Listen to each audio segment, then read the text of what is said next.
దయచేసి ప్రతి ఒక్కరూ మీ యొక్క పరిశుద్ధ గ్రంథాలు తెరవండి. మనం దేవుని వాక్యాన్ని చదువుకుందాం. భక్తుడైన పేతురు వ్రాసిన మొదటి పత్రిక,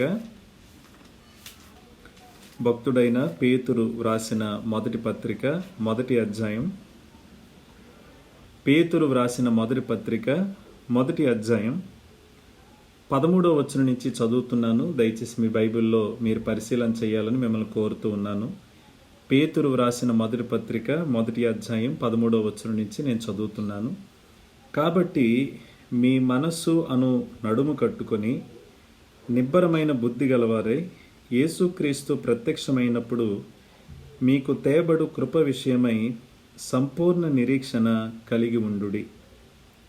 నేను పరిశుద్ధుడనై ఉన్నాను గనుక మీరును పరిశుద్ధులై ఉండుడని వ్రాయబడి ఉన్నది. కాగా మీరు విధేయులకు పిల్లలై మీ పూర్వపు అజ్ఞాన దశలో మీకుండిన ఆశలను అనుసరించి ప్రవర్తింపక మిమ్మును పిలిచినవాడు పరిశుద్ధుడై ఉన్న ప్రకారం మీరును సమస్త ప్రవర్తన యందు పరిశుద్ధులై ఉండుడి. పక్షపాతము లేకుండా క్రియలను బట్టి ప్రతి వారిని తీర్పు తీర్చు తండ్రి అని మీరు ఆయనకు ప్రార్థన చేయుచున్నారు. గనుక మీరు పరిదేశులై ఉన్నంత కాలము భయముతో గడుపుడి. ప్రార్థన చేద్దాం. ప్రేమ కలిగిన దేవ, పరిశుద్ధుడైన తండ్రి, మీకు స్తోత్రం. ఈ మధ్యాహ్నకాల సమయంలో మాకిచ్చిన ఈ గొప్ప అవకాశం బట్టి మీకు ఎన్నో వందనాలు ప్రభా. మేము మందిరంలో సమాజంగా కలిసి మిమ్మల్ని ఆరాధించే అవకాశం లేనప్పటికీ ఈ ఆన్లైన్ ద్వారా మీతో మేము సహవాసం చేయడానికి మాకు ఇచ్చిన అవకాశం బట్టి వందనాలు.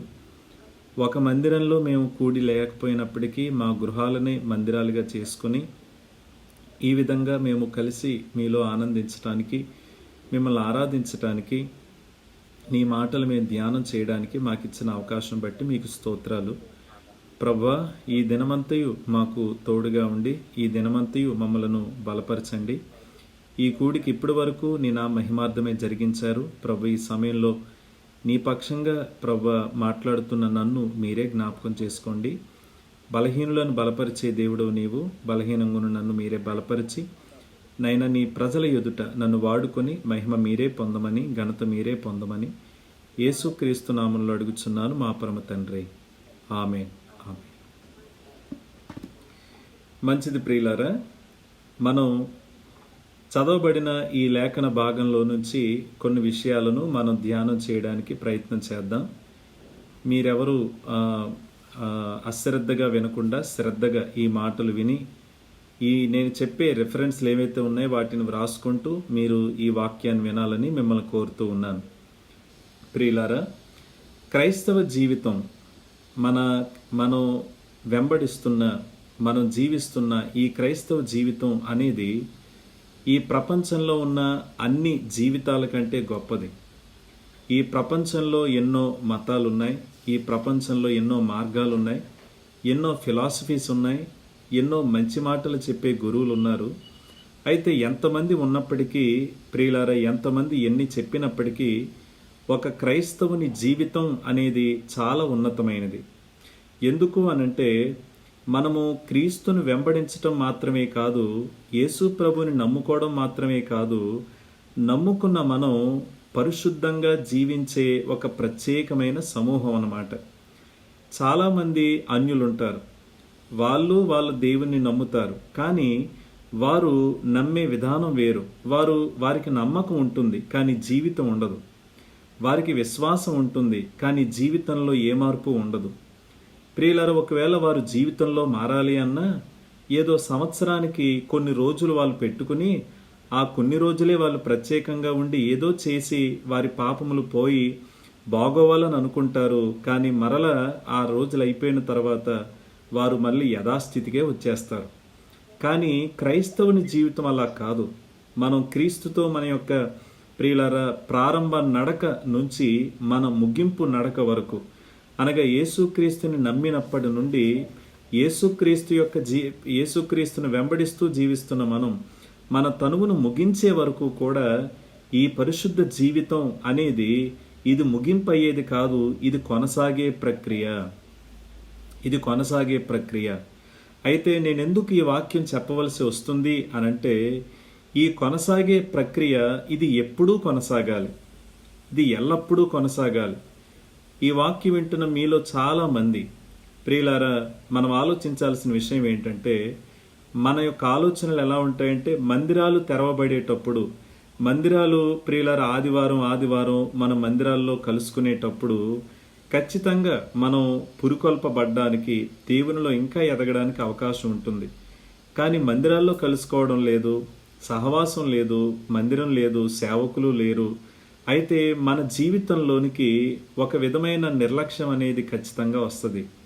ఆ నిర్లక్ష్యం మనల్ని ఏం చేస్తుందంటే, పరిశుద్ధతలో ఎదగకుండా మనల్ని వెనక్కి లాగుతుంది. కాబట్టి ఈరోజు దేవుని వాక్యం మనకు పిలుపునిస్తుంది. ఏమనంటే, ఈ భయంకరమైన దినాలలో, ఈ భయంకరమైన ప్రియులారా ఈ దినాలలో జీవిస్తున్న మనం పరిశుద్ధులుగా జీవించటం అనేది మన తక్షణ కర్తవ్యమై ఉన్నది. ప్రియులారా, ఈ పరిశుద్ధ జీవితం జీవించే క్రైస్తవులుగా మనం అలా జీవిస్తున్నామో లేదో ఈరోజు మనం పరిశీలన చేసుకుందాం. చాలామంది యేసు ప్రభువుని నమ్ముతారు, చాలామంది క్రైస్తవులే, వాక్యం కూడా ఎరిగిన వాళ్ళు ఉంటారు, కానీ సరిగా జీవించరు. ఈ లోకంలో 2 రకాల ఎక్స్ట్రీమ్స్ ఉంటాయి. ఏంటి 2 రకాలు తెలుసా? ఒకరు సిద్ధాంతాన్ని బాగా ప్రాముఖ్యత ఇస్తారు, మరొకరు జీవితానికి ప్రాముఖ్యత ఇస్తారు. ఒకరు డాక్ట్రినల్ లైఫ్, మరొకరు ప్రాక్టికల్ లైఫ్. డాక్ట్రినల్ అంటే సిద్ధాంతం, వాక్యం, వాళ్ళకి వాక్యం అంతా తెలుసు, ఎంతైనా తెలుసుకోగలరు, ఎన్ని మర్మరాలైనా చెప్పగలరు, కానీ జీవితం ఉండదు. మరికొంతమంది ఉంటారు, మేం బాగా జీవిస్తామని అనుకుంటారు, కానీ వాక్యానికి ప్రాముఖ్యతనివ్వరు. కానీ జాగ్రత్తగా వినండి, మనం మన జీవితంలో ఎలా ఉండాలంటే, వాక్యాన్ని తెలుసుకోవాలి, దాని ప్రకారం జీవితం కూడా ఉండాలి. నాకు వాక్యం తెలుసండి, దేవుడు నాకు చాలా తెలుసండి అని చెప్పి నువ్వు సరిగా జీవించకపోతే నువ్వు అబద్ధమైన క్రైస్తవుడువు, నువ్వు ఒక నకిలీ క్రైస్తవురాలువు. నాకు వాక్యం ఏం తెలియదండి, దేవుని వాక్యం ఎలా చెప్తే నాకేంటంటే, నేను బాగున్నానన్నా కూడా నువ్వు నకిలీ క్రైస్తవుడివే. దేవుని వాక్యం ఏం చెప్తుందో మనం గమనించి దాని ప్రకారం జీవించినప్పుడే దేవుడు ఆశించే పరిశుద్ధమైన జీవితం మనకి వస్తుందనడంలో ఏ సందేహం కూడా లేదు అనే విషయాన్ని మనం గమనించాలి. కాబట్టి అలాంటి పరిశుద్ధ జీవితానికి ఈరోజు దేవుడు మనల్ని పిలుస్తున్నాడు. ఈరోజు నేను 3 మాటలు చెప్తాను, జాగ్రత్తగా నా వైపు చూస్తూ వినండి. ఏంటా 3 మాటలు అంటే, మొదటి మాట, పరిశుద్ధ జీవితానికి షరతులు ఏమిటి? పరిశుద్ధ జీవితానికి షరతులు ఏమిటి అనగా ఎవరు జీవిస్తారు పరిశుద్ధంగా? నెంబర్ 2, పరిశుద్ధ జీవితం ఎలా జీవించాలి? పరిశుద్ధ జీవితం ఏ విధంగా జీవించాలి? ఎందుకంటే పరిశుద్ధ జీవితం అంటే చాలా మందికి అపోహలు ఉన్నాయి. అసలు పరిశుద్ధ జీవితం అంటే ఏమిటి, ఎలా జీవించాలి? ఇది రెండోది. మూడోది, పరిశుద్ధ జీవితం జీవించటానికి మనల్ని ప్రోత్సహించేది ఏమిటి, మనకు ప్రేరేపణిచ్చేది ఏమిటి అనేది ఈ 3 మాటలు. మొదటి మాట, పరిశుద్ధ జీవితానికి షరతులేంటో తెలుసుకుందాం. రెండో మాట, పరిశుద్ధ జీవితం ఏ విధంగా జీవించాలో తెలుసుకుందాం. మూడో మాట, పరిశుద్ధ జీవితానికి ప్రోత్సాహం ఏంటో కూడా మనం తెలుసుకుందాం. రండి, మొదటి మాట, పరిశుద్ధ జీవితానికి షరతులు ఏమిటి? What is the conditions to live A Holi life? ఎందుకు షరతులు అంటున్నానో తెలుసా? నేను ఇంతకు ముందే చెప్పాను, క్రైస్తవ జీవితం అనేది అందరిలాంటి జీవితం కాదు. మన జీవితం ప్రత్యేకమైంది. మనం అందరిలా జీవించం, అందరిలాగా మనం బ్రతకం. మన యొక్క ఆలోచనలు వేరు, మన యొక్క నిర్ణయాలు వేరు, మన యొక్క వ్యవహారాలు వేరు. ప్రియులారా, ఈ జీవితం అందరూ జీవించడం అస్సలు సాధ్యపడదు. మరెవరు జీవించగలరు? ఏంటి షరతులు అంటే, మొదటి మాట రండి చదువుదాం. అదే 1 పేతురు 1 అధ్యాయం 22-23 వచనాలు. మీరు క్షయ బీజము నుండి కాక శాశ్వతమగు జీవము గల దేవుని వాక్య మూలముగా అక్షయ బీజము నుండి పుట్టింపబడిన వారు గనుక నిష్కపటమైన సహోదర ప్రేమ కలుగునట్లు మీరు సత్యమునకు విధేయులవుట చేత మీ మనస్సులను పవిత్రపరచుకొనిన వారై ఉండి ఒకరినొకడు హృదయపూర్వకంగాను మిక్కుటముగాను ప్రేమించుడి. ఈ వచనంలో 2 సత్యాలున్నాయి. పరిశుద్ధ జీవితం కొరకైన షరతులు 2 ఉన్నాయి. ఏంటో తెలుసా? మొదటి మాట, పరిశుద్ధ జీవితం ఎవరు జీవించగలరు అనంటే, ఎవరైతే దేవుని కుటుంబంలో పుట్టిన వారు ఉంటారో వారే జీవించగలరు. దేవుని కుటుంబంలో పుట్టిన వారే పరిశుద్ధ జీవితం జీవించగలరు. అందరూ జీవించలేరు.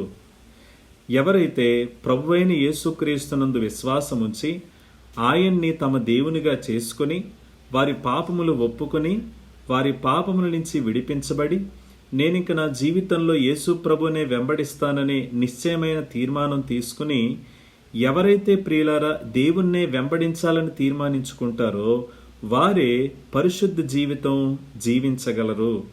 జాగ్రత్తగా వినండి. మనం ఎప్పుడైతే యేసుక్రీస్తుని నమ్మి మారు మనసు పొంది మన జీవితాన్ని దేవునికి అప్పగించుకుంటామో అప్పుడు ఎన్నో జరుగుతాయి. ఒకటి, మన పాపాలు క్షమించబడతాయి. 2, మనం దేవుని కుటుంబంలో సభ్యులుగా జాయిన్ అవుతాం, చేరుతాం. మన తండ్రిగా దేవుడు అవుతారు. 3వదిగా ఏం జరుగుద్దంటే మన యొక్క స్వభావంలో మార్పు కలుగుతుంది. మన స్వభావంలో మార్పు కలుగుతుంది. దేవ స్వభావం వస్తుంది మనకి. ఇదే విషయం 2 పేతురు 1వ అధ్యాయం 4వ వచనంలో ఉంటుంది. రెఫరెన్స్ చెప్తున్నాను, మీరు తర్వాత చదవండి. 2 పేతురు 1వ అధ్యాయం 4వ వచనంలో మనం దేవ స్వభావములో దేవుని స్వభావంలో పాలివారం అవుతాం. అంటే దేవుని స్వభావ లక్షణాలు మనలోనికి ఇంజెక్ట్ అవుతాయి. దేవుని స్వభావ లక్షణాలు మనలోనికి ఇంజెక్ట్ అవుతాయి. నా వైపు చూడండి. మనం ఏదైనా ప్రియులారా మన శరీరంలోకి తీసుకున్నప్పుడు మనం తీసుకున్న దాన్ని బట్టి మన శరీరంలో మార్పులు వస్తాయి కదా, అవునా కాదా? ఏదన్నా మనం బలహీనం అవుతున్నాం, మనకి మందు అవసరం. ఆ మందు, ఆ ఇంజెక్షన్ లేక ఆ టాబ్లెట్స్ మన శరీరంలోకి వెళ్ళినప్పుడు మన శరీరంలో ఏమొస్తాయి? మార్పులు వస్తాయి కదా. అలాగే యేసుక్రీస్తునందు విశ్వాసముంచి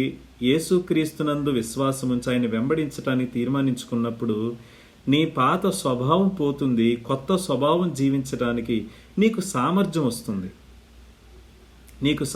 వస్తుంది. అందుకే 2 కొరింథీ 5:17 పేతురు అంటాడు, కాగా ఎవడైనను క్రీస్తు యేసునందు ఉన్న ఎడల వాడు నూతన సృష్టి, పాతవి గతించును, ఇవిగో ఏవాయను, పాతవాయను కాదు కొత్త వాయను. పాతవి గతించింది అంటే పాత స్వభావం పోయింది. మరే స్వభావం వచ్చింది? కొత్త స్వభావం వచ్చింది. ఎలా వచ్చింది ఈ స్వభావం? యేసు ప్రభునందు విశ్వాసం ఉంచడం ద్వారా. అర్థమవుతుందా? ఎవరండి పరిశుద్ధ జీవితం జీవించగలరు దేవుని కోసం అంటే అందరూ జీవించలేరు. నువ్వు నిజంగా మారు మనసు పొందితేనే పరిశుద్ధ జీవితం జీవించగలవు. ఇది షరతు. అసలు నీకు మారు మనసు ఉందా? మారు మనసు అనుభవం నీకు వచ్చిందా? మారు మనసు అన్నంటనే దయచేసి బాప్తీసం పేరెత్తకండి. మారు మనసుకి బాప్తీసానికి సంబంధం లేదు.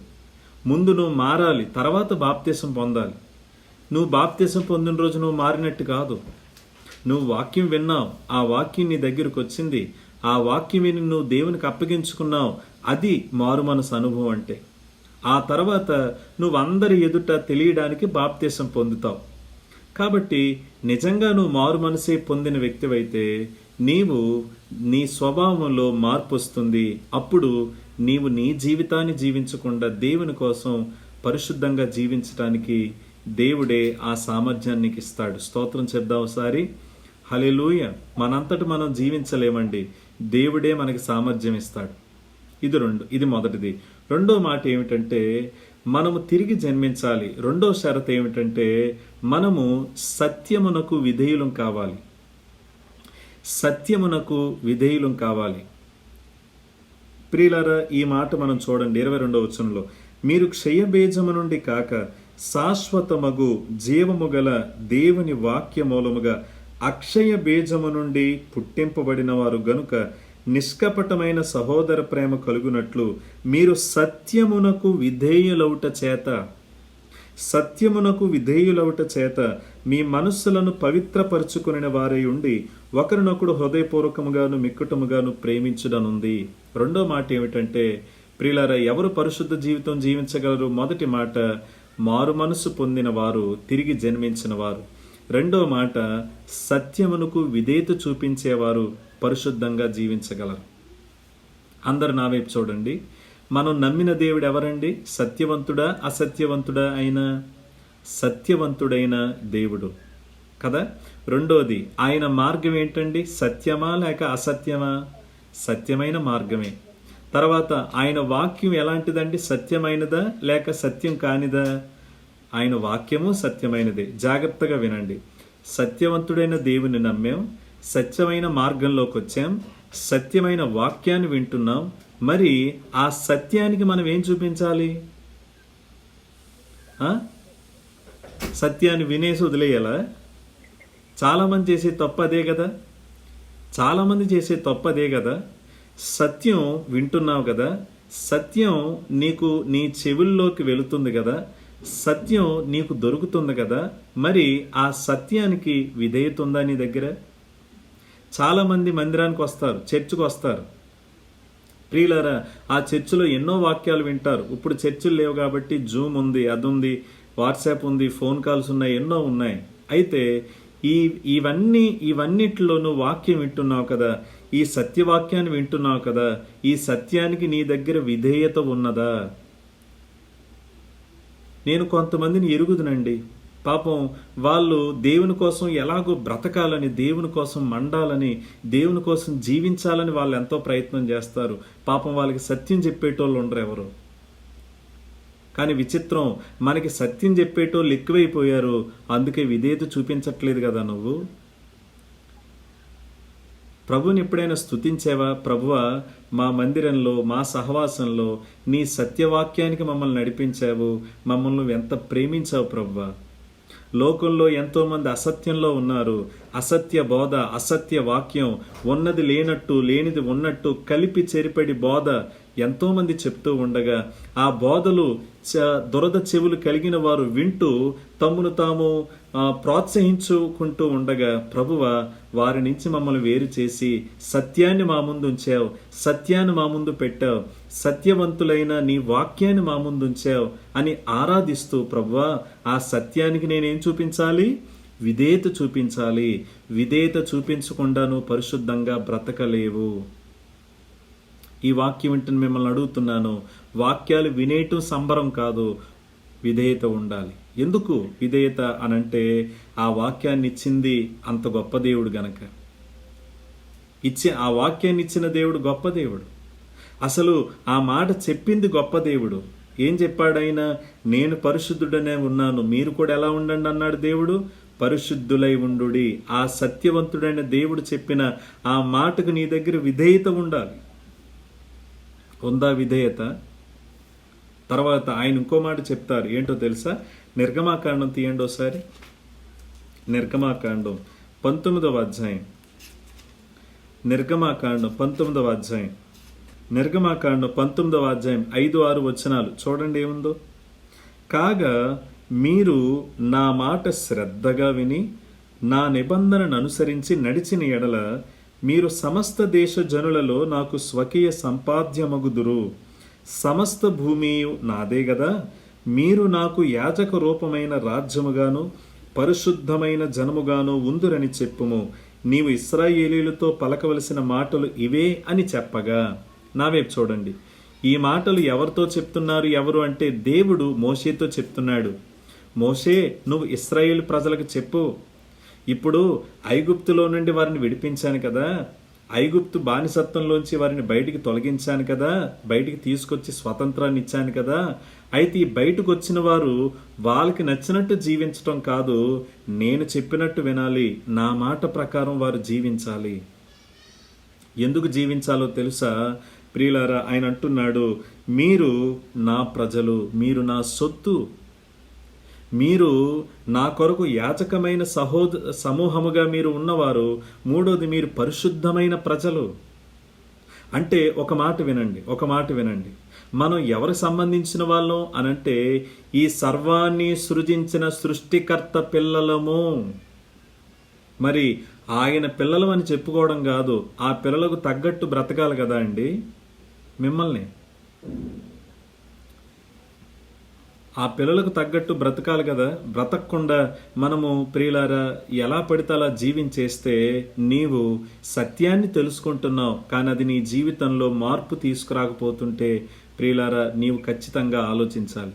పేరుంది క్రైస్తవుడు, క్రైస్తవురాలు, వీళ్ళు ప్రభునం ఎన్నాళ్ళయింది, వీళ్ళు ప్రభునం అన్నాళ్ళయింది, బాప్తిజం ముందు ఎన్నాళ్ళయింది. నీ యొక్క కబుర్లు ఎవరికి అక్కర్లేదు. నీ జీవితం చూపించు, నీ బ్రతుకు చూపించు. నీ బ్రతుకులో ఇదిగో ఈ సత్యవంతుడైన దేవుని నేను నమ్ముకున్నానండి, ఒకప్పుడు అసత్యంలో ఉన్నానండి, ఒకప్పుడు సత్యం ఏంటో నాకు తెలియదండి, కానీ ఇప్పుడు నాకు సత్యం తెలిసిందండి, ఆ సత్యానికి నేనేం చూపిస్తానండి? విధేయత చూపిస్తానండి.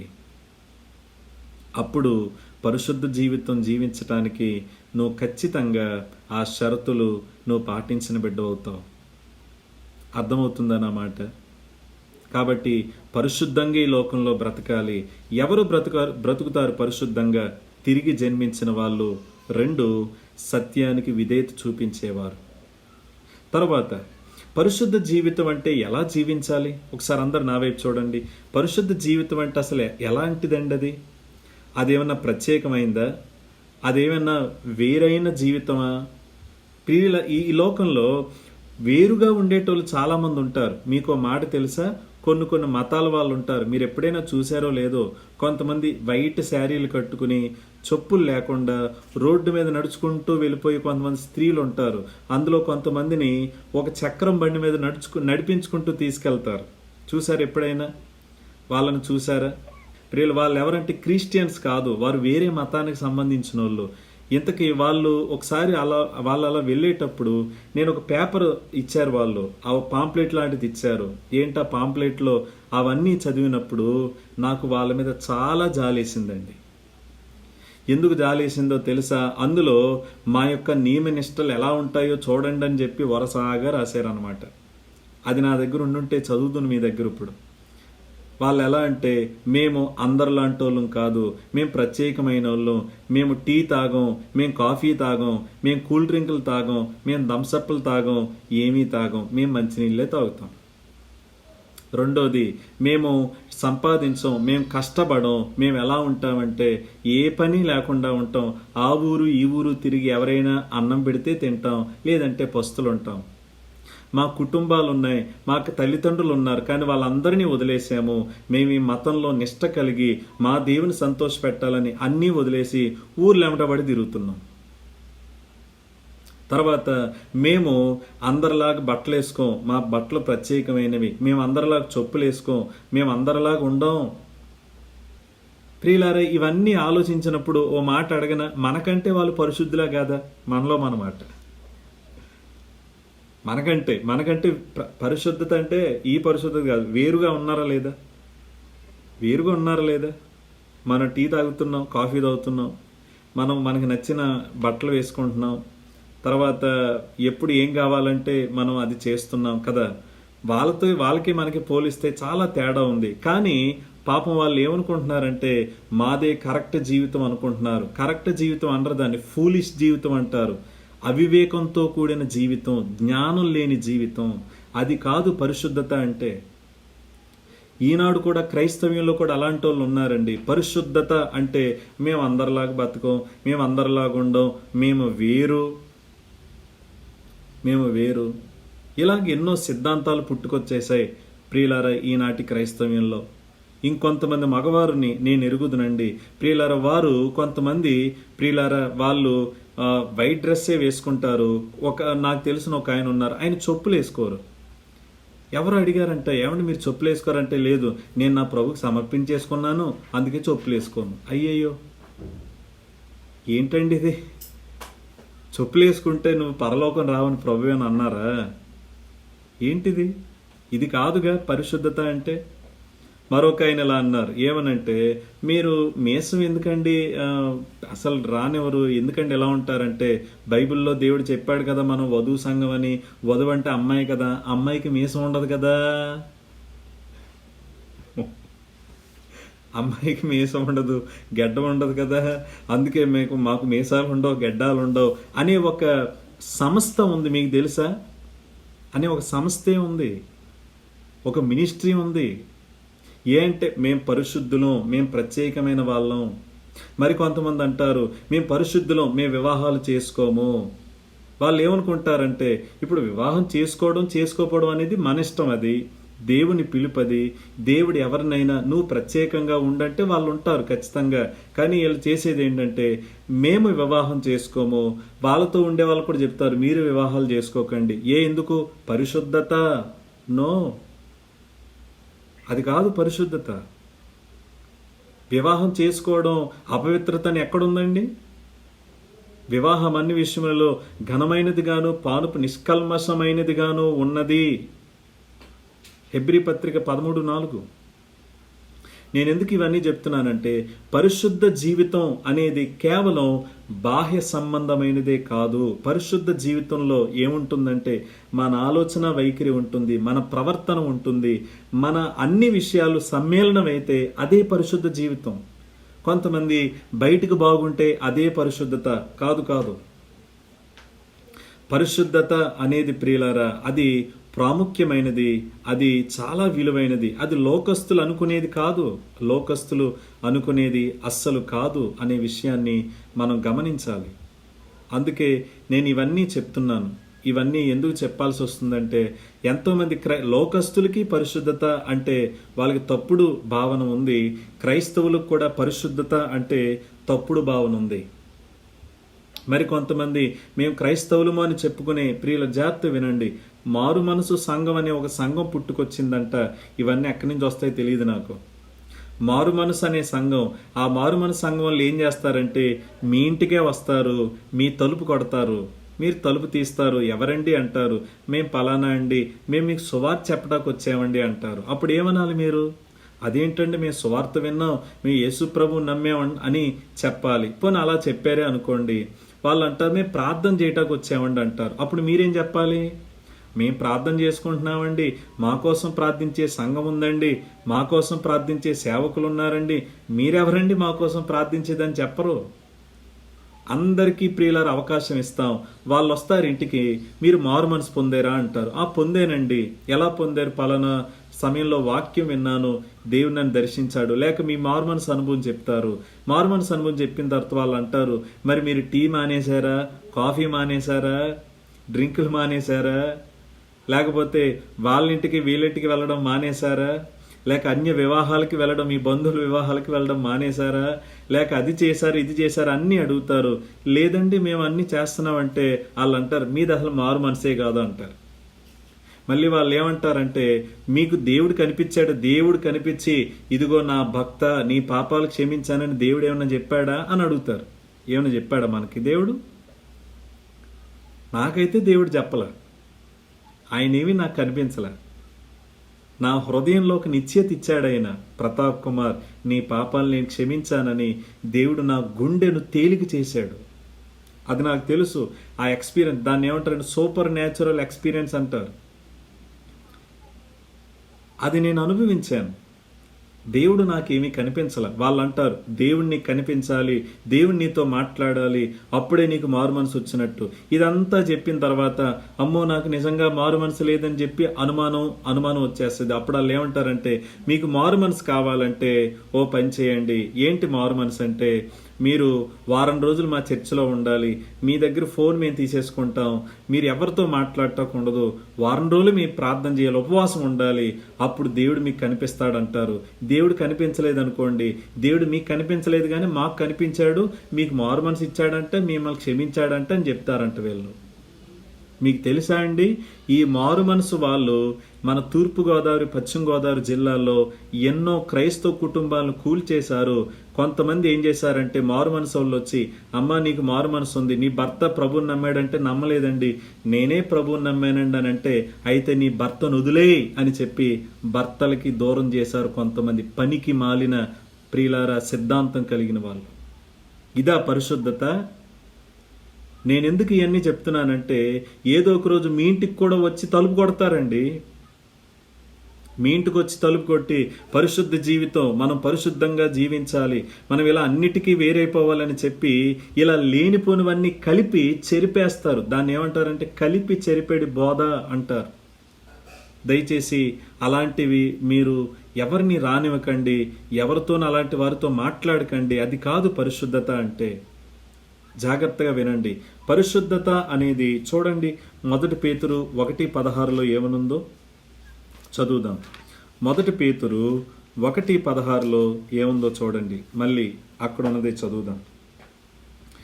14 చదువుతున్నాను. నేను పరిశుద్ధుడనే ఉన్న ప్రకారం ఉన్నాను గనుక మీరును పరిశుద్ధులై ఉండుడని వ్రాయబడి ఉన్నది. కాగా మీరు విధేయులకు పిల్లలై ఆ పూర్వపు అజ్ఞాన దశలో మీకుండున ఆశలను అనుసరించి ప్రవర్తింపక మిమ్మును పిలిచినవాడు పరిశుద్ధుడై ఉన్న ప్రకారం మీరును సమస్త ప్రవర్తన యందు పరిశుద్ధులై ఉండుడి. ఒకసారి నా వైపు చూడండి. ఎందులో పరిశుద్ధత? ఎందులో పరిశుద్ధత? సమస్త ప్రవర్తన. సమస్త ప్రవర్తన అంటే ఇది మన మైండ్కి సంబంధించింది, మన ఆలోచనలకు సంబంధించింది, మన హృదయానికి సంబంధించింది, మన నిర్ణయాలకు సంబంధించింది, మన యొక్క విశ్వాసానికి సంబంధించింది. అంటే మన అన్ని విషయాల్లోనూ పరిశుద్ధంగా ఉండాలి. కేవలం బయటికి మాత్రమే కాదు. అర్థమవుతుందా? మన ఆలోచనలు మారాలి, మన నిర్ణయాలు మారాలి, మన వ్యవహారాలు మారాలి. అన్నిటిలో మార్పు ఉన్నప్పుడే అది పరిశుద్ధత. కొంతమంది ఏం చేస్తారంటే 2 ఎక్స్ట్రీమ్స్ ఉంటాయి. ఇందులో కూడా 2 ఎక్స్ట్రీమ్స్. ఏంటో తెలుసా? ఒకరు మేము లోపలికి చాలా పరిశుద్ధంగా ఉన్నామండి, బయటికి ఎలా ఉంటే ఏంటండి, దేవుడు హృదయం కదా చూసేది అని చెప్పి బయటికి ఇష్టానుసారంగా ఉంటారు. ఇంకా వాళ్ళని చూసామంటే సినిమా హీరోలను చూడక్కర్లా, ఇంకా వాళ్ళని చూసామంటే హీరోయిన్లు కూడా చూడక్కర్లేదు అన్నంత దారుణంగా వారు ప్రవర్తిస్తారు. అది అబద్ధమే. 2 మరొక ఎక్స్ట్రీమ్ ఉంటుంది. ఏంటో తెలుసా? హృదయం ఎలా ఉన్నా బయటికి మాత్రం సరిగా ఉండాలి కదా అని చెప్పి బయటికి చాలా చక్కగా కనిపిస్తారు. వారు ఏమి ప్రియులారా ఏ విధమైన లోకస్తులకి వాళ్ళ అవకాశం ఇవ్వకుండా జాగ్రత్తగా ఉంటారు. కానీ హృదయంలో మాత్రం కుళ్ళు, కుతంత్రాలు, అసూయలతో నిండిపోతారు. ఇది ప్రమాదమే. అర్థమవుతుందా? పరిశుద్ధత అనేది అంతరంగానికి సంబంధించింది, పరిశుద్ధత అనేది బాహ్యానికి సంబంధించింది. మనం ఇంటర్నల్గా బాగోవాలి, ఎక్స్టర్నల్గా కూడా బాగోవాలి. మనం లోపలికి బాగోవాలి, బయటికి చక్కగా కనిపించాలి. నేను బయటికి బాగుంటానండి, లోపల సరిగా ఉండన్నా కుదరదు. నేను లోపల బాగున్నానండి, బయటికి ఎలా ఉంటే ఏంటండి అన్నా కుదరదు. అర్థమవుతుందా? దాన్ని ఏమంటారంటే సమస్త ప్రవర్తన యందు మనము పరిశుద్ధులై ఉండాలి.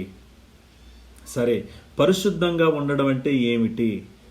పరిశుద్ధంగా ఉండడం అంటే ఏ విషయాల్లో మనం పరిశుద్ధంగా ఉండాలి అనేది ప్రియులారా మనం ఆలోచన చేద్దాం. రండి, మొదటి మాట చూడండి.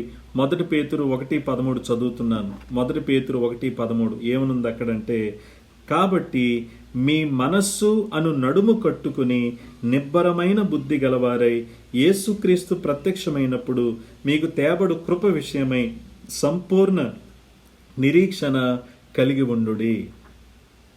ఈ వచనంలో 3 విషయాలు ఉన్నాయి. ఏమిటంటే, మొదటి మాట పరిశుద్ధ జీవితం. ప్రియులార, జీవితం అనగా మొదటి మాట నీకు సిద్ధ మనస్సు ఉండాలి. ఏ మనసు ఉండాలండి?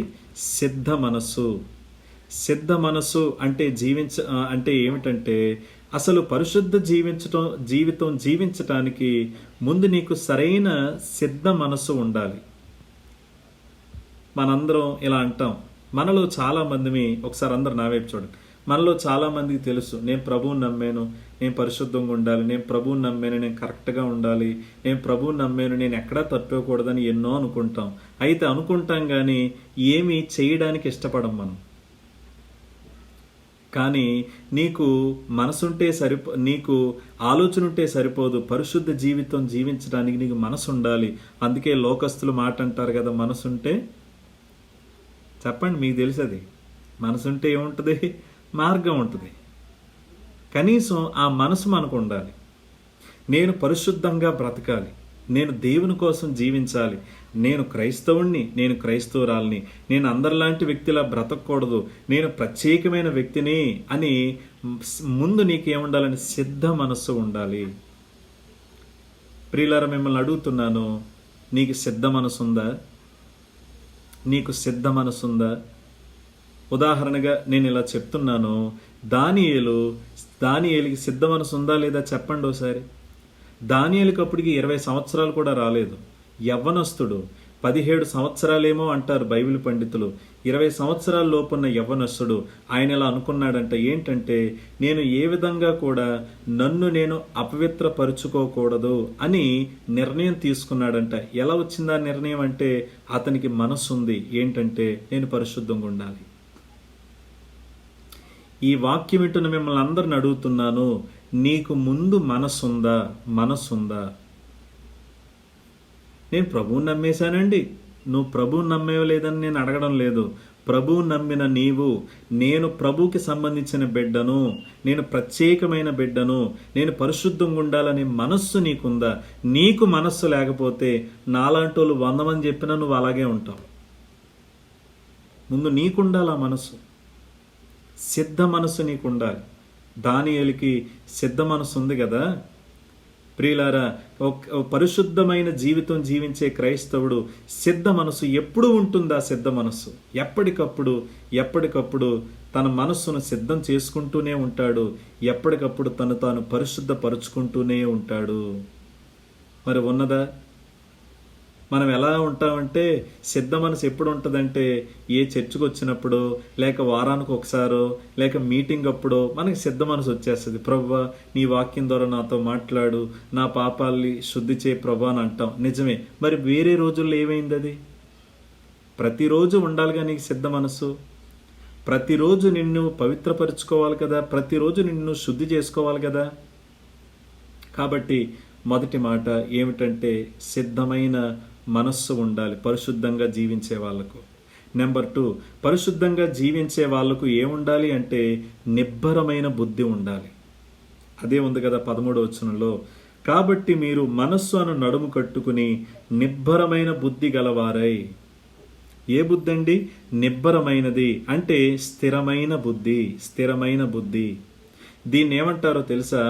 సెల్ఫ్ కంట్రోల్డ్ లైఫ్ అంటారు. అనగా ప్రియులారా, మనల్ని మనం కంట్రోల్ చేసుకునే జీవితం. చాలామంది క్రైస్తవులు నేను చూస్తానండి, వాళ్ళు ఏమంటారో తెలుసా? ప్రియులారా, వారు ఈ మాట అన్నందుకు నన్ను దయచేసి అర్థం చేసుకోండి. వాళ్ళు ఏమంటారంటే, సిగ్గుపడాల్సిన విషయాలను గొప్పగా చెప్పుకుంటారు. ఏమనంటే, ఇష్టం వచ్చినట్టు కోప్పడిపోతారు. ఏమండి అలా మాట్లాడేశారంటే, ఏమండి మీరేమన్నానండి, నాకు ముక్కు మీద కోపం అండి. ఏంటి అది? నువ్వేమన్నా పెద్ద అవార్డు అనుకుంటున్నావు? అది నాకు ముక్కు మీద కోపం అండి. లేకపోతే ఎవరైనా సీరియల్లో సినిమాలు చూస్తున్నారు అనుకోండి, అమ్మ చూస్తున్నారు ఏంటంటే, నాకు చిన్నప్పటి నుంచి అలవాటండి.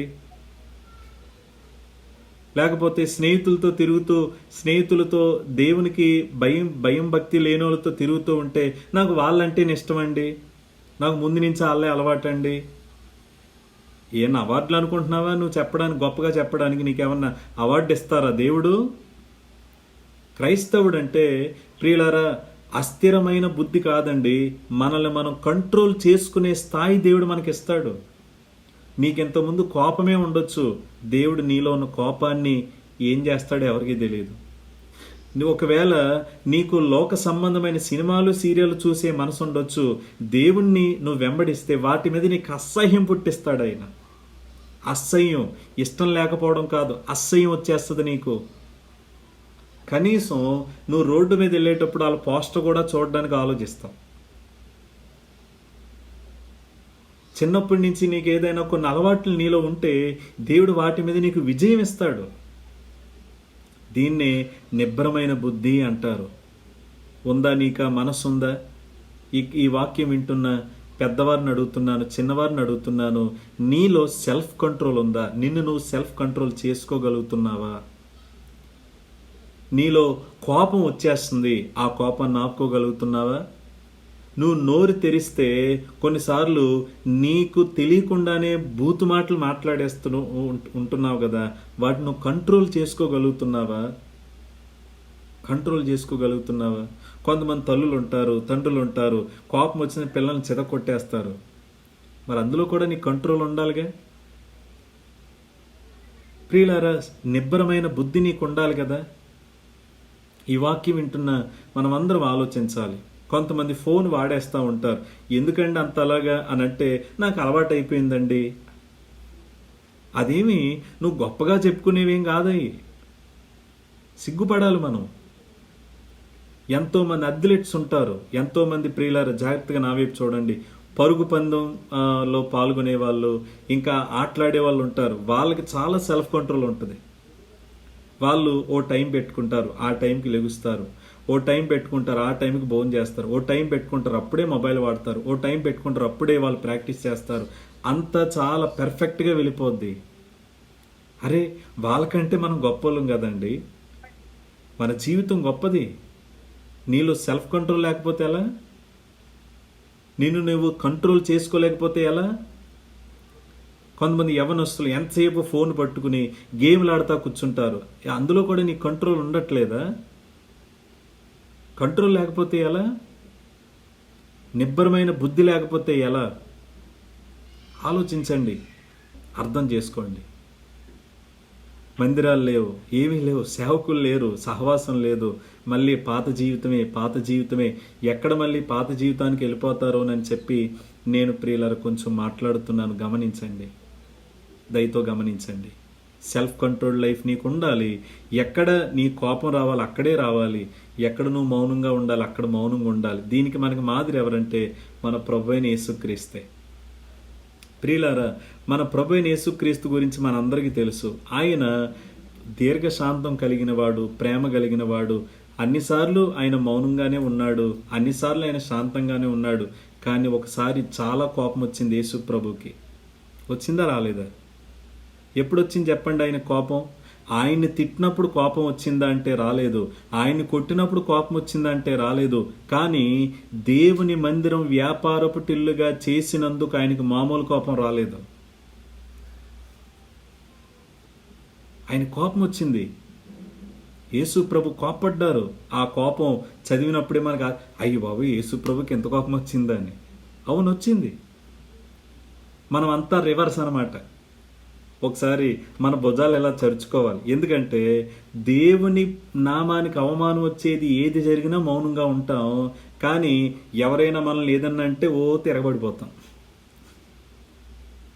యేసు ప్రభువుకి మనకి తేడా అది. ప్రియులారా, జాగ్రత్తగా మనం అర్థం చేసుకోవాలి. క్రిస్టియన్ లైఫ్ అంటే అది సెల్ఫ్ కంట్రోల్డ్ లైఫ్. పరిశుద్ధ జీవితం అంటే అది నిబ్బరమైన బుద్ధి కలిగి ఉంటాం. ఊరికే ఆవేశపడిపోకూడదు, ఊరికే మాట్లాడేయకూడదు, ఊరికే తిట్టేయకూడదు, ఊరికే మనం ఎవరిని విమర్శించకూడదు, ఊరికనే మనం ఏమీ చేయకూడదు. ఎక్కడ ఎలా ఉండాలో అలా ఉండడానికి మనము సాధన చెయ్యాలి. అదే పరిశుద్ధమైన జీవితం. అర్థమవుతుందా? ఉన్నదా మరి? కాబట్టి పరిశుద్ధమైన జీవితం అంటే మొదటిగా నీకు సిద్ధ మనసు ఉండాలి. రెండోది, పరిశుద్ధమైన జీవితం అంటే నీకు నిబ్బరమైన బుద్ధి అంటే సెల్ఫ్ కంట్రోల్ లైఫ్ నీకు ఉండాలి. నిన్ను నువ్వు కంట్రోల్ చేసుకోగలగాలి. మూడో మాట చెప్తున్నాను ప్రియులారా, ఏమిటంటే పరిశుద్ధమైన జీవితం అంటే నీకు సంపూర్ణ నిరీక్షణ ఉండాలి. 13వ వచనంలో ఉంది, యేసుక్రీస్తు ప్రత్యక్షమైనప్పుడు మీకు తేబడు కృప విషయమై సంపూర్ణ నిరీక్షణ కలిగి ఉండుడి. పరిశుద్ధమైన జీవితం జీవించే క్రైస్తవుడు తను నిరీక్షణతో ఉంటాడు. అమ్మా మిమ్మల్ని, సహోదరులారా మిమ్మల్ని, క్రైస్తవునికి ఏముంటుందంటే నిరీక్షణ ఉంటుందండి. నిరీక్షణ. ఒకసారి నా వైపు చూడండి. ఈరోజు మనం జీవిస్తున్న ఈ లోకంలో ఈ మనుషులకు నిరీక్షణ ఉందంటారా? చెప్పండి ఒకసారి. భవిష్యత్తు గురించి నిరీక్షణ ఏమైనా ఉందా? భవిష్యత్తును గురించి వాళ్ళకి ఏదైనా నిరీక్షించే మనసు వాళ్ళకు ఉందా అంటే లేదు. ప్రతి వాళ్ళు ఎవరికి వాళ్ళు బిక్కుమంటూ బ్రతుకుతున్నారు. అమ్మో మన జీవితం ఏమైపోద్దో, అమ్మో 2020లో అలా ఉంది, 2021లో ఇలా ఉంది, మళ్ళీ భవిష్యత్ ఏంటో, మళ్ళీ థర్డ్ వేవ్ అంటున్నారు, అప్పుడేంటో, అసలు మన బ్రతుకేంటో, ఏంటిదంతా అంటే నిరీక్షణ లేదు. They don't have hope at all. వాళ్ళకి అసలు నిరీక్షణే లేదండి. కానీ పరిశుద్ధమైన జీవితం జీవించే క్రైస్తవుడు ఎలా ఉంటాడో తెలుసా? నిరీక్షణతో ఉంటాడు. నిరీక్షణ అంటే ఏంటంటే ఈ లోకంలో పరిస్థితులు ఎంతగా మారిపోయినా, ఈ లోకంలో పరిస్థితులు ఎలా మారిపోయినా క్రైస్తవుడు ధైర్యంగా ఉంటాడు. క్రీస్తును చూసి నెమ్మది పొందుతాడు. క్రీస్తును చూసి నెమ్మది పొందుతాడు. ఈ లోకంలో ఇబ్బందులు వస్తున్నా, ఈ లోకంలో శ్రమలు వస్తున్నా, ప్రభువా నన్ను చూసే నీవు ఉన్నావు కదా, నన్ను పట్టించుకునే నీవు ఉన్నావు కదా, నా నిరీక్షణకు ఆధారమైన నీవు ఉన్నావు కదా అని చెప్పి క్రీస్తును చూసి నెమ్మది పొందుకుంటాడు. అందుకే నేనేమంటానంటే క్రైస్తవుడు అంటే పరలోకపు వెలుగులో బ్రతికేవాడు. ఏ వెలుగండి? పరలోకపు వెలుగు. అంటే మన ఆలోచనలు భూ సంబంధమైనవి కాకూడదు, పర సంబంధమైనవి. ఇప్పుడు ఈ తెగులు ఇలా మనల్ని పట్టుకుని పీడిస్తుంది, ఎన్నో వైరస్లు ఇలా వస్తున్నాయి, ఎన్నో ఫంగస్లు వస్తున్నాయి. ఇవన్నీ మనకు వచ్చినప్పుడు మనకు రావాల్సింది భయం కాదండి, మనకు రావాల్సింది నిరీక్షణ. ఏంటి నిరీక్షణ అంటే, ప్రభు ఏ పరిస్థితిలో ఉన్నా, ఒకవేళ అదే నాకు వచ్చినా, ఒకవేళ నాకు ప్రమాదవశాత్తు నేను మరణించినా, నా ప్రభువ నీ రాజ్యంలోకి నేను వస్తాను కదా. ఏది ఆ నిరీక్షణ మనకుందా? మిమ్మల్ని అడుగుతున్నా, సంపూర్ణ నిరీక్షణ నీకుందా? లోకస్తులుగా నిరీక్షణ లేదు. పరిశుద్ధ జీవితం అంటే ఏదో వేరువేరుగా బతకడం కాదు, నీకు ముందు నిరీక్షణ ఉంటుంది. ఎప్పుడైతే ఆ నిరీక్షణ ఉంటుందో, ఫిలిప్పీ 4:7 ప్రకారం దేవుని సమాధానం నీ హృదయానికి ఉంటుంది. నిరీక్షణ లేకుండా సమాధానం ఉండదు. కాబట్టి గమనించండి, నేను సమయం అయిపోతుంది, త్వరగా వెళ్ళిపోతున్నాను. 3వ మాట చెప్పాను, 4వ మాట, మొదటి మాట ఏమిటంటే, పరిశుద్ధ జీవితం అంటే నీకు సిద్ధ మనసు ఉంటుంది. పరిశుద్ధ జీవితం అంటే నిబ్బరమైన బుద్ధి ఉంటుంది. 3వది, పరిశుద్ధ జీవితం అంటే నీకు నిరీక్షణ ఉంటుంది. 4వ మాట, పరిశుద్ధ జీవితం అంటే నీకు మంచి మనస్సాక్షి ఉంటుంది. ఏంటి మంచి మనస్సాక్షి? చూడండి, 1 పేతురు 1:17 ఏముందో చూడండి. పక్షపాతము లేకుండా క్రియలను బట్టి ప్రతి వారిని తీర్పు తీర్చువాడు తండ్రి అని మీరు ఆయనకు ప్రార్థన చేస్తున్నారు గనుక మీరు పరదేశులై ఉన్నంత కాలం భయముతో గడుపుడి. ఏమండి, మనం ఈ దేశస్థులమా పరదేశస్థులమా? మీరు బైబిల్ వైపు కాదు, ఒక్కసారి నా వైపు చూడండి. నేను అడిగే ప్రశ్నకి సమాధానం చెప్పండి. మనది ఈ దేశమా పరదేశమా? పరదేశం. పాట పాడతాం కదా, పరదేశులమో ప్రియులారా మన పురమిది కాదిప్పుడు. ఇది ఎప్పుడైనా చర్చిలో పాడారు ఎవరైనా? ఎప్పుడు పాడతారు ఇది? సమాధి పెట్టిన మోసుకెళ్ళేటప్పుడు పాడతారు. ఇది సమాధి పెట్టిన మోసుకెళ్ళేటప్పుడు పాడతారు. ఏంటి పరదేశులమో ప్రియులారా? ఎందుకు పాడతారంటే ఎవరైనా చనిపోయినప్పుడు అప్పుడైనా జ్ఞాపకం చేసుకుంటారని. ఇంతకీ అది సమాధి పెట్టి పాట కాదండి, అది బతుకుండగా మనం పాడుకోవాల్సిన పాట. అది ఏంటంటే, మనం పరదేశులం, ఈ దేశస్థులం కాదు. ఇప్పుడు మీ కుటుంబంలో కొంతమంది బయట ఉండేటోళ్ళు ఉంటారు కదా, దుబాయో ఖతారో సౌదీయో లేక ఎక్కడికో వెళ్ళిన వాళ్ళు ఉంటారు కదా, వాళ్ళది ఆ దేశం కాదు. ఏ దేశం? మన దేశమే. అక్కడికి వెళ్ళిన వాళ్ళు ఏదో ఒక రోజు ఎక్కడికి వస్తారు? మన దగ్గరికి వస్తారు. అవునా కాదా? అలాగే మనం కూడా ఈ దేశస్థులో తర్వాత ఏదో ఒక రోజు ప్రియులారా మనం ఈ దేశంలో పరదేశులుగా ఉన్నాం. మన నిజమైన దేశం ఎక్కడుందంటే పరలోకంలో ఉంది. ఈ గ్రహింపు కలిగి మనం ఎలా ఉండాలంటే, ఆ ఈ దేశాన్ని విడిచి ఆ పరలోకానికి వెళ్ళినప్పుడు ప్రియులారా దేవుని ముందు నిలబడతామనే భయం కూడా మనకు ఉండాలంట. దాన్ని మంచి మనస్సాక్షి. ఏంట మనస్సాక్షి అంటే, ఏదో ఒక రోజు ఈ లోకాన్ని వదిలి ప్రభు దగ్గరికి వెళ్ళి ఆయన ముందు నేను నిలబడాలి, ఆయన నాకు తీర్పు తీరుస్తాడు, నా క్రియలనైన లెక్క చూస్తాడు, ఆయన నేను చేసేవన్నీ చూస్తున్నాడు, కాబట్టి నేను జాగ్రత్తగా ఉండాలి అనే భయం ఉండాలి. ఓ మాట అడుగుతున్నాను, క్రైస్తవులకు భయం ఉందా? ఒకసారి నాకు చెప్పండి. మిమ్మల్ని అడుగుతున్నా, మీకు తెలిసిన క్రైస్తవులు ఎవరో కాదు, మన మందిరానికి వచ్చే వాళ్ళైనా కావచ్చు, వేరే మందిరానికి వెళ్ళేటోళ్ళైనా కావచ్చు, క్రైస్తవులకు భయం ఉందా దేవుడంటే? నేనేమంటానో తెలుసా? ఈ మాట జాగ్రత్త వినండి. క్రైస్తవులకు భయం లేదు కాబట్టే దేవుడు ఎలాంటి తెగుళ్ళను అనుమతిస్తున్నాడు. క్రైస్తవులకు భయం లేదు. క్రైస్తవులకు భయం లేదు. దేవుడంటే అస్సలు భయం లేదు. లోకస్తులంటే భయం ఉంటుంది, మనుషులంటే భయం ఉంటుంది, కానీ దేవుడంటే మాత్రం భయం ఉండదు.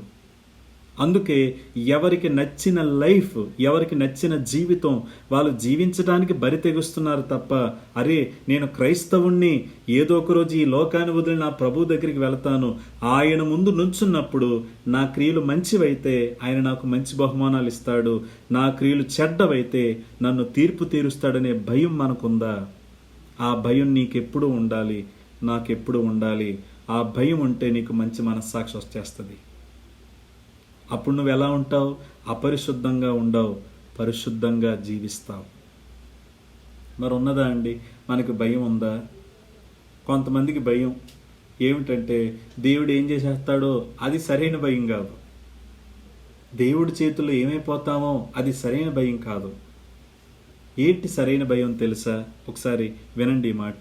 ఇది ఎప్పుడూ చెప్తాను. ఏంటంటే దేవుణ్ణి ఒక భయంకరుల్లా చూసి భయపడడం కాదు, దేవుణ్ణి ఒక తండ్రిలా చూసి భయపడు. అరే, నేను చూడకూడనిది చూసేస్తున్నాను, చేయకూడనిది చేసేస్తున్నాను, వెళ్ళకూడని స్థలాలకు వెళ్ళిపోతున్నాను, మాట్లాడకూడని మాట్లాడేస్తున్నాను, కోప్పడిపోతున్నాను, నేను నలుగురికి వినబడేలా గొడవలు పెట్టుకుంటున్నాను.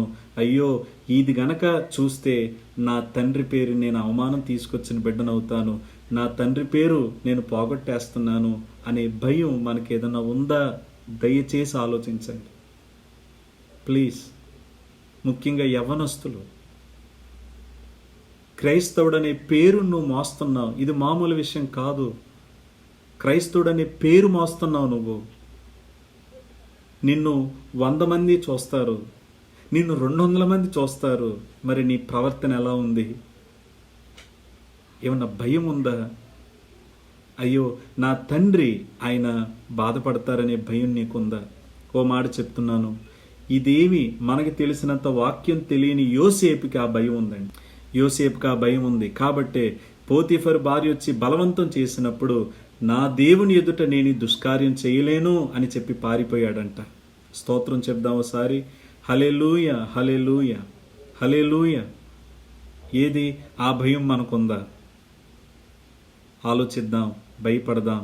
అందుకే కీర్తనల గ్రంథంలో 34వ కీర్తనలో ఈ మాట ఉంది. చూడండి ఆ మాట ఏంటో చదువుదాం ఒకసారి. కీర్తనల గ్రంథం 34వ కీర్తన 9వ వచనంలో ఏముందో నేను చదువుతున్నాను, దయచేసి చూడండి. ఏముందంటే, యెహోవా భక్తులారా ఆయన యందు భయభక్తులు ఉంచుడి, ఆయన యందు భయభక్తులు ఉంచువానికి ఏమీ కొదువలేదు. బిగ్గరగా స్తోత్రం చెప్దాం. హల్లెలూయ. ఎక్కడొక ప్రియులార హెచ్చరిక ఉంది, వాగ్దానం కూడా ఉంది. నా వైపు చూడండి.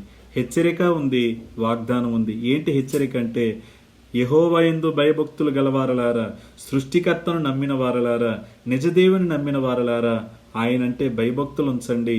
ఇది హెచ్చరిక. వాగ్దానం ఏంటో తెలుసా? ఎవరైతే దేవుని యందు భయభక్తులు ఉంచుతారో వారికి ఏమీ కొదువు ఉండదంట.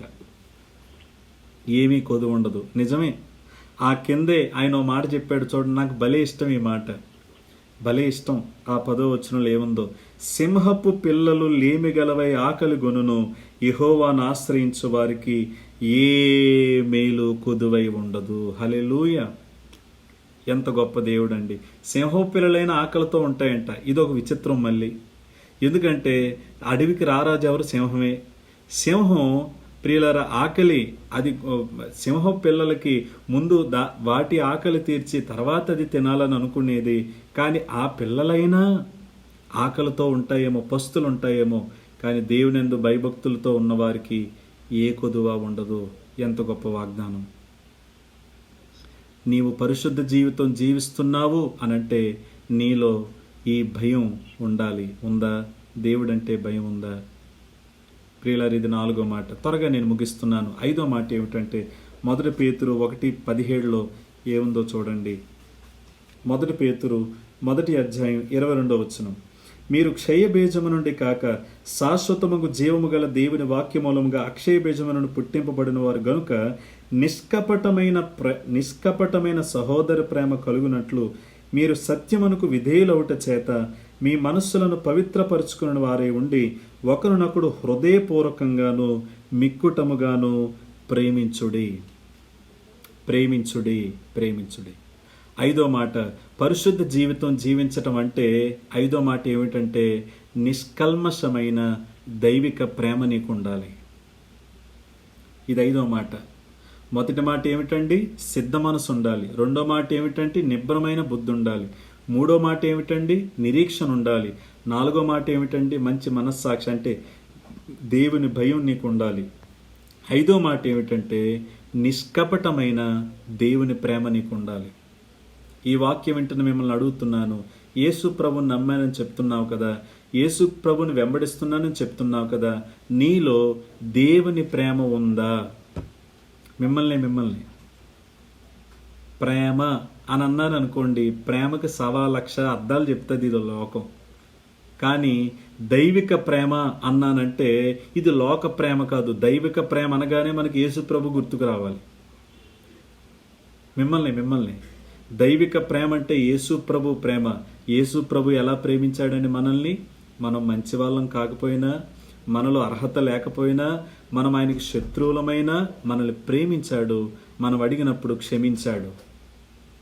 అది దైవిక ప్రేమ, యేసయ్య ప్రేమ. అందుకే యేసుప్రభు శిష్యులతో చెప్తాడు ఏమనంటే, నేను మిమ్మల్ని ఎలా ప్రేమించానో మీరు ఒకరినొకరు అలా ప్రేమించుకోండి అని శిష్యులకు చెప్పాడు. ఈ వాక్యం వింటున్న నా ప్రియ సహోదరుడా, సహోదరి, పరిశుద్ధ జీవితం జీవించేస్తున్నానండి అనడానికి 5వ రుజువు ఏంటంటే నీవు దైవిక ప్రేమ కలిగి ఉంటావు. ఉన్నావా? మరి దైవిక ప్రేమ ఉందా? మనందరం ప్రార్థన చేస్తాం, పరలోకమందున మా తండ్రి అని చెప్తూ. ప్రియులారా, మనం ప్రభు నేర్పిన ప్రార్థన చేస్తూ మనం ఒక చోటకు వచ్చేసరికి ఇలా అంటాం, మా రుణస్తులను మేము క్షమించిన ప్రకారం మా రుణములను మీరు క్షమించండి. అంటే దాని అర్థం ఏంటంటే, ప్రభువా, నా ఎడల ఎవరైతే తప్పిదాలు చేసిన వారిని నేను క్షమించానో నన్ను కూడా నువ్వు అలాగే క్షమించు. కానీ విచిత్రం, మన ఎడల తప్పు చేసిన వాళ్ళని ససేమీరా క్షమించవు, కానీ నువ్వు చేసిన తప్పిదాలు మాత్రం దేవుడు క్షమించేయాలన్నమాట. గొప్పోళ్ళు మనం మాత్రం క్షమించాం, దేవుడు క్షమించేయాలి. ఇది న్యాయమేనా అసలు? బాబ్ క్రో అనే దైవజనుడు ఏమన్నాడో తెలుసా? పవిత్ర గ్రంథం రాసిన ఆయన ఏమన్నారో తెలుసా? నువ్వు ఎవరినైనా క్షమించకపోతుంటే ఆయన అన్నాడు, నీకు నువ్వు హాని చేసుకుంటున్నావు అన్నాడు. ఏ క్రైస్తవుడైతే తోటి వ్యక్తిని, అతను క్రైస్తవుడైనా క్రైస్తవేతరుడైనా, క్షమాగుణం లేదు అనంటే మనం ఏం చేసుకుంటున్నామంటే హాని చేసుకుంటున్నాం అని అన్నాడు.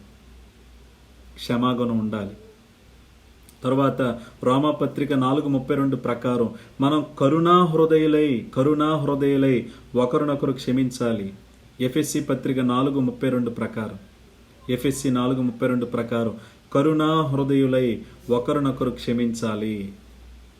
తర్వాత తీయండి మీ బైబిల్లో రోమాపత్రిక 12వ అధ్యాయం 10వ వచనం ప్రకారం మరొక వచనం కూడా ఒకసారి చూద్దాం. త్వరగా తీయండి. రోమాపత్రిక 12వ అధ్యాయం 10వ వచనం ఏంటంటే, సహోదర ప్రేమ విషయంలో ఒకని యందొకడు అనురాగము గలవారై ఘనత విషయములో ఒకరినొకడు గొప్పగా ఎంచుకోండి. ఘనత విషయంలో ఒకరినొకడు గొప్పగా ఎంచుకోండి. ప్రియులారా, ఈ మాట పవిత్ర గ్రంథంలో చక్కగా రాశారు. మీరు తర్వాత ఆ పవిత్ర గ్రంథం ఉన్న వాళ్ళు చూడండి. అందులో ఏమని ఉంటుందంటే, మీరు ఒకరి ఎడలో ఒకరు అభిమానం చూపించండి, గౌరవం చూపించే విషయంలో ఒకరినొకరు మించిపోండి అని ఉంటుంది. అందులో మిమ్మల్ని, నీ తోటి క్రైస్తవుడు, నీ తోటి సహోదరుణ్ణి నీవు గౌరవించే విషయంలో మించిపోవాలంట, ఒకరినొకరు మించిపోవాలంట. ఏది ఆ ప్రేమ నీ దగ్గర ఉందా? మిమ్మల్ని అడుగుతున్నా. యేసు ప్రభు నమ్మిన వాళ్ళు నీలో దేవుని ప్రేమను చూడగలుగుతున్నారా? ఒకవేళ నీలో దేవుని ప్రేమ ఉంటే నువ్వు దేవుని చిత్తం చేస్తున్నావు అనే విషయాన్ని గమనించు. ఇది 5వ మాట. 6వ మాట ఏంటో చెప్తాను. 6వ మాట ఇప్పుడు 2వ అధ్యాయం 1 పేతురు 2వ అధ్యాయం 1వ వచనం చదవండి. ప్రభు దయాళుడని మీరు రుచి చూచి ఉన్న ఎడల సమస్తమైన దుష్టత్వమును, సమస్తమైన కపటమును, వేషధారణను, అసూయను, సమస్తమైన దూషణ మాటలను మాని అనుంది. ఇక్కడ మరో 2 విషయాలు ఉన్నాయి.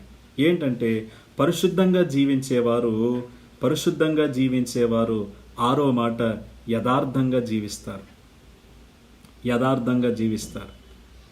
మన పాత స్వభావంలో ఏముంటాయో తెలుసా? మిమ్మల్ని ఇక్కడ చదువుతున్నాను. దుష్టత్వం ఉంటుంది, కపటం ఉంటుంది, వేషధారణ ఉంటుంది, అసూయ ఉంటుంది. వీటిని ఏం చేయాలంట? మనం మానేయాలి. మన పాత స్వభావంలో ఏముంటుందంటే దుష్టత్వం, పాపం చేస్తాం, కపటం, మోసం చేస్తాం, వేషధారణ లేనిదున్నట్టు కల్పించేస్తాం. 4వది ఏంటంటే మనలో అసూయ ఉంటుంది. అసూయ అంటే ఏంటంటే ఇది చాలా భయంకరమైంది. మనకంటే ఒకడు బాగుంటే చూసి తట్టుకోలేవు నువ్వు. ఇది ఏ మనసుది? పాత మనస్సు. పరిశుద్ధమైన జీవితం అంటే నీలో దుష్టత్వం ఉండకూడదు, నీలో కపటం ఉండకూడదు, నీలో వేషధారణ ఉండకూడదు, నీలో మోసం ఉండకూడదు. మరి నీలో ఏముండాలి? యథార్థత, ఇంటిగ్రిటీ నీకు ఉండాలి. ఒకసారి మిమ్మల్ని ఓ మాట అడగనివ్వండి. నీలో యథార్థత ఉన్నట్టు ఎవరైనా నిన్ను గమనించగలరా? ఎవరైనా నిన్ను నమ్మగలరా? మిమ్మల్ని మీ బంధువులైనా, మీ స్నేహితులైనా, నీ ఇంట్లో వారైనా, నీ కుటుంబం వారైనా నీలో దుష్టత్వం లేదని, నీలో కోపం, నీలో మోసం లేదని, నీలో కపటం లేదని, నీలో అసూయ లేదని నిన్ను నమ్మగలరా? కొంతమంది ఉంటారండి, వాళ్ళకి నిజంగా దండం పెట్టొచ్చు. ఎందుకంటే వాళ్ళు అన్నీ మార్చేస్తూ ఉంటారు. వాళ్ళ మాటలు ఒకలా ఉంటాయి, వాళ్ళ చేతలు ఒకలా ఉంటాయి. అమ్మో, వీళ్ళని అస్సలు నమ్మడానికి ఉండదు. వాళ్ళు ఒకలా మాట్లాడతారు, మరోలా ప్రవర్తిస్తారు. ఒకటి చేస్తామంటారు, మరొకటి చేస్తారు. వాళ్ళని అసలు నమ్మడానికి వీలు లేకుండా ఉంటారు. ఓ మాట అడగనా, నువ్వు కూడా అలాగే ఉన్నావేమో ఇంకొకరి దృష్టిలో. పరిశీలన చేసుకో. పరిశుద్ధమైన జీవితం అంటే నీలో యథార్థత, ఇంటిగ్రిటీ ఉండాలి. ప్రియులారా, ఒక మాట వినండి. మనల్ని ఎవ్వరూ చూడకపోవచ్చు, కానీ సామెతలు 15:3 ఉంది కదా, యెహోవా కన్నులు చెప్పండి, ప్రతి స్థలమందు ఉన్నవి అవి మంచివారిని చూస్తున్నాయి, చెడ్డవారిని చూస్తున్నాయి. నీలో కపటం ఉన్నా చూస్తాడు, నీలో యథార్థత ఉన్నా చూస్తాడు. నువ్వు పైకి మాట్లాడే మాటలే నీ ఎదుటున్నోళ్ళు చూస్తారు నీలో, కానీ నువ్వు ఏ మనసుతో మాట్లాడుతున్నావో దేవుడు చూస్తాడు. నీ మనసు సరిగా లేకుండా నువ్వేదో మాట్లాడుతున్నావేమో, ఆయన నీ హృదయాన్ని పరిశీలిస్తాడు. ఆయనకి మరుగైంది ఏదీ లేదు. ప్రియులారా, ఎప్పుడైతే నువ్వు యథార్థంగా ఉంటావో దేవుడు మరో వాగ్దానం ఇచ్చాడు. ఏంటో తెలుసా? యథార్థ హృదయులై ఎవరైతే ప్రార్థిస్తారో వారిని బలపరచడానికి యెహోవా కన్నులు భూమి అంతటా సంచారం చేస్తుందని 2 దినవృత్తాంతాలు 16:9 అంటాడు. యథార్థ హృదయం గల వారిని బలపరిచే దేవుడు ఆయన. స్తోత్రం చెప్పండి ఒకసారి. హల్లెలూయా. యథార్థత ఉందా? పరిశుద్ధ జీవితం అంటే యథార్థత, అది నీ దగ్గర ఉందా? ఎవరైనా నిన్ను నమ్మగలరా? నీలో అసూయను చంపుకున్నావా? దుష్టత్వాన్ని, కపటాన్ని, మోసాన్ని, వేషధారిని చంపుకున్నావా? ఇది 6వ మాట. ప్రియులారా, 7వ మాట ఏంటో ప్రియులారా చెప్పి నేను ముగింపులోకి వెళ్తాను. 7వ మాట, పరిశుద్ధ జీవితం అంటే యథార్థంగా బ్రతకడం మాత్రమే కాదు. పరిశుద్ధ జీవితం అంటే నీ మాటలు సరిగా ఉండాలి. అందుకే 3వ వచనంలో అన్నాడు, 2:3 ఏమన్నాడు? సమస్తమైన దూషణ మాటలను మాని క్రొత్తగా జన్మించిన శిశువులను పోలిన వారే నిర్మలమైన వాక్యమును పాలవలన రక్షణ విషయంలో ఎదుగు నిమిత్తం ఆ పాలన అపేక్షించండి. ఇక్కడ అంటున్నాడు, నీవు దుష్టత్వాన్ని, కపటాన్ని, వేషధారణ, అసూయ మానడమే కాదు, సమస్తమైన దూషణ మాటలు మానాలి. ప్రియ సహోదరులారా, సహోదరులారా, క్రైస్తవ జీవితంలో మరొక ప్రాముఖ్యమైనది, పరిశుద్ధంగా జీవించటానికి ప్రాముఖ్యమైనది ఏంటంటే మన మాటలు, మన వర్డ్స్. ప్రియులారో మాట మనకు తెలుసు కదా, ఏంటా మాట అంటే, ఒక మనిషి గురించి మనం తెలుసుకోవాలంటే ఏది ప్రాముఖ్యం చెప్పండి? వాళ్ళ మాటలే కదా. మాటలు సరిగా లేకుండా ఒక వ్యక్తి సరైన వ్యక్తి అని అనగలమా మనం? అనలేము. నీ మాటలు ఎలా ఉన్నాయి? కొంతమంది ఉంటారండి, వాళ్ళు ప్రియులారు ఇంట్లో ఉన్న వాళ్ళతోనే సరిగా మాట్లాడరు, ఇంకా బయట వాళ్ళతో ఎలా మాట్లాడతారు ఇంకా చెప్పక్కనే లేదు. ఇంకా వాళ్ళ కోసం పుస్తకం రాసుకుని వాళ్ళ తిట్లన్నీ రాస్తే ఎంత పుస్తకం అయిపోద్దేమో. తెలుసు కదా, అలాంటి వాళ్ళు ఉంటారు. మనకి నోటుకొచ్చింది మాట్లాడటం కాదు. పరిశుద్ధ జీవితం అంటే నీ మాటలు సరిగా ఉండాలి. అందుకే రిఫరెన్స్లు చెప్తున్నాను. సామెతలు 13:3 తన నోరు కాచుకున్నవాడు తన్ను తాను కాపాడుకొనును, ఊరు కొనక మాటలాడుకునివాడు తనకి నాశనమే తెచ్చుకుంటాడు, కష్టం తెచ్చుకుంటాడు. నీ మాటలు సరిగా ఉన్నాయా? ఊరికే మాట్లాడేస్తున్నావు, మాటలు వచ్చేస్తున్నాయని. జాగ్రత్తగా మాట్లాడు. తర్వాత ఎఫెసీ పత్రిక 5వ అధ్యాయం 4వ వచనంలో ఉంటుంది, మీరు కృతజ్ఞతా వచనాలే ఉచ్చరించాలి గాని మీ నోట పోకిరీ మాటలైనను, బూతులైనను, సరసోక్తులైనను మనకి తగవు. క్రైస్తవుల నోటిలో నుండి ఏ మాటలు పడితే ఆ మాటలు రాకూడదు. సినిమా మాటలు రాకూడదు, లోకపు మాటలు రాకూడదు, ఇరుగింటి మాటలు, పొరుగింటి మాటలు మనకు అక్కర్లేదు. జాగ్రత్తగా మాట్లాడాలి. తర్వాత క్రైస్తవులు ప్రియుల క్షమించండి, యాకోబు పత్రిక 3:14 ప్రకారం అసత్యం మాట్లాడకూడదు, సత్యమే మాట్లాడాలి, అబద్ధం చెప్పకూడదు, మిమ్మల్ని మనం అబద్ధాలు ఆడకూడదు. మన మాటలు ఎలా ఉన్నాయి? అర్థమవుతుందా? పరిశుద్ధ జీవితం అంటే ఏంటో అర్థమైందా మిమ్మల్ని? పరిశుద్ధ జీవితం అంటే ఇందాడు చెప్పినట్టు ఏవేవో కాదు. పరిశుద్ధ జీవితంలో ఇన్ని ఉంటాయి. ఏంటంటే, మొదటిగా నీలో సిద్ధ మనసు ఉంటుంది, అంటే ఎప్పుడూ కూడా నువ్వు పరిశుద్ధంగా ఉండాలనే ఆశ నీకు ఉంటుంది. రెండోది, నీకు నిబ్బరమైన బుద్ధి ఉంటుంది, అంటే నిన్ను నువ్వు కంట్రోల్ చేసుకోగలవు. మూడో మాట, పరిశుద్ధ జీవితం అంటే నీకు నిరీక్షణ ఉంటుంది, అంటే నీవు ఈ లోకంలో జరిగే వాటికి భయపడవు, దేవుని వైపు చూసి నిరీక్షణతో ఉంటావు. 4, పరిశుద్ధ జీవితం అంటే నీలో భయం ఉంటుంది. ఏంటా భయం అంటే, ఒకానొక రోజు నేను నా తండ్రి ముందు నుంచుంటాను, ఆయన నా క్రియలు లెక్క చూస్తాడు అనే భయం నీకుంటుంది. ఆయన దుఃఖ పెట్టకూడదనే భయం ఉంటుంది. 5వదిగా, పరిశుద్ధ జీవితం అంటే నీలో నిష్కపటమైన దైవిక ప్రేమ ఉంటుంది. దేవుడు నిన్ను ఎలా ప్రేమించాడు అలాగే నువ్వు ఇతరులను ప్రేమిస్తావు.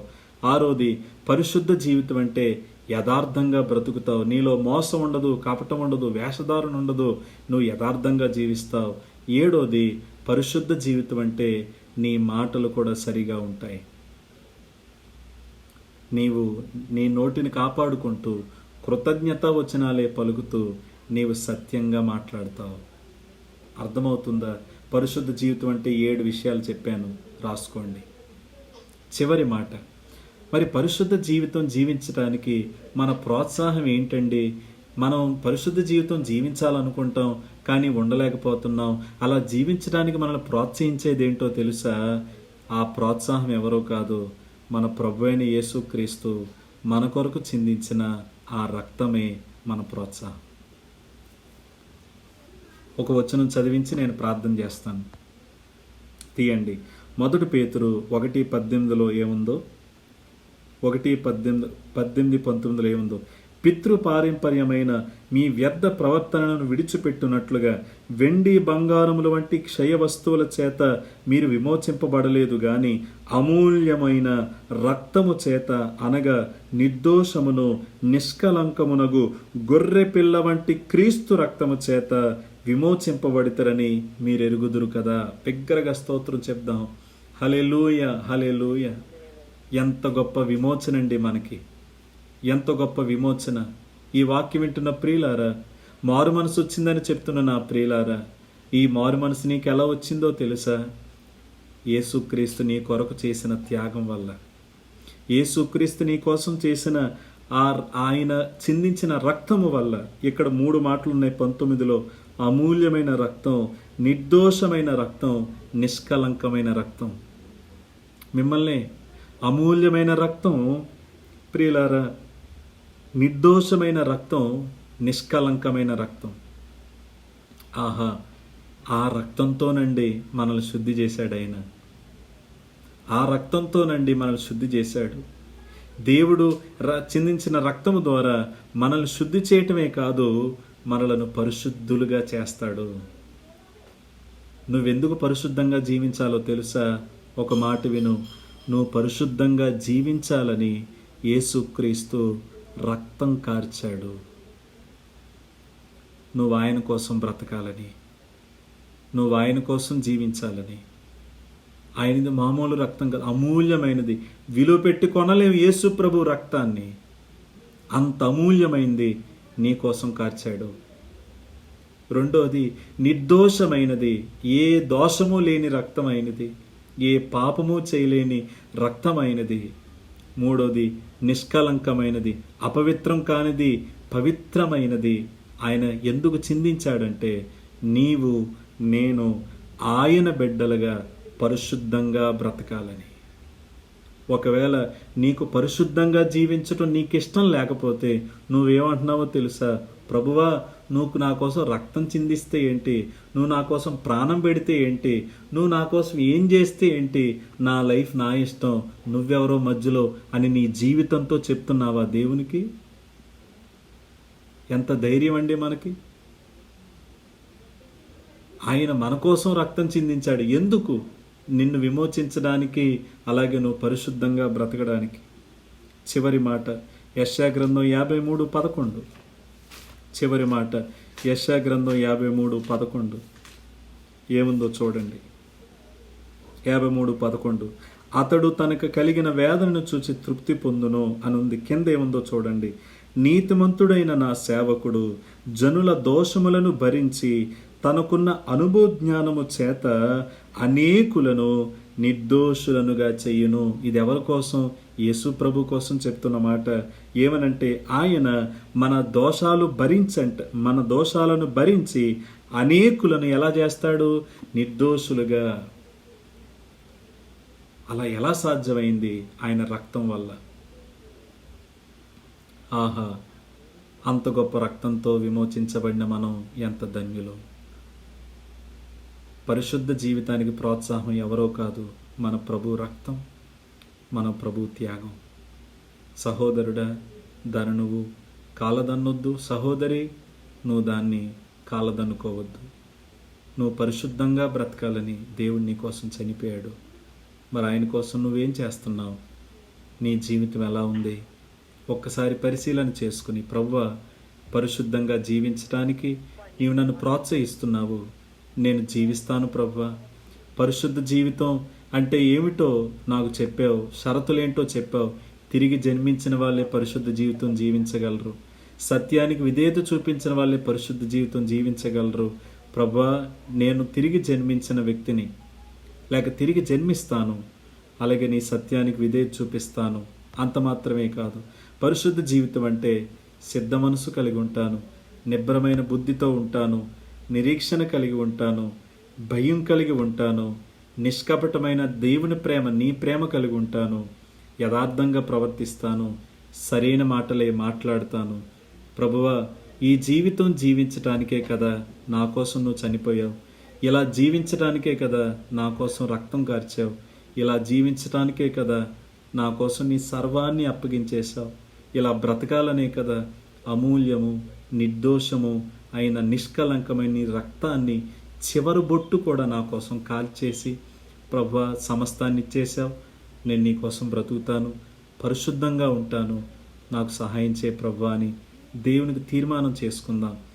ప్రియులారా, ప్రభువా, నా యొక్క ప్రవర్తనను బట్టి, నా ఆలోచనను బట్టి, నా నడవడికను బట్టి, నా మాటను బట్టి, అన్నిటిని బట్టి పరిశుద్ధంగానే జీవించటానికి నేను తీర్మానించుకుంటున్నాను. నాకు సహాయం చేయ ప్రభువా అని చెప్పి ప్రార్థన చేద్దాం. దయచేసి కళ్ళు మూసుకోండి, తలలు వంచండి, ప్రార్థన చేద్దాం.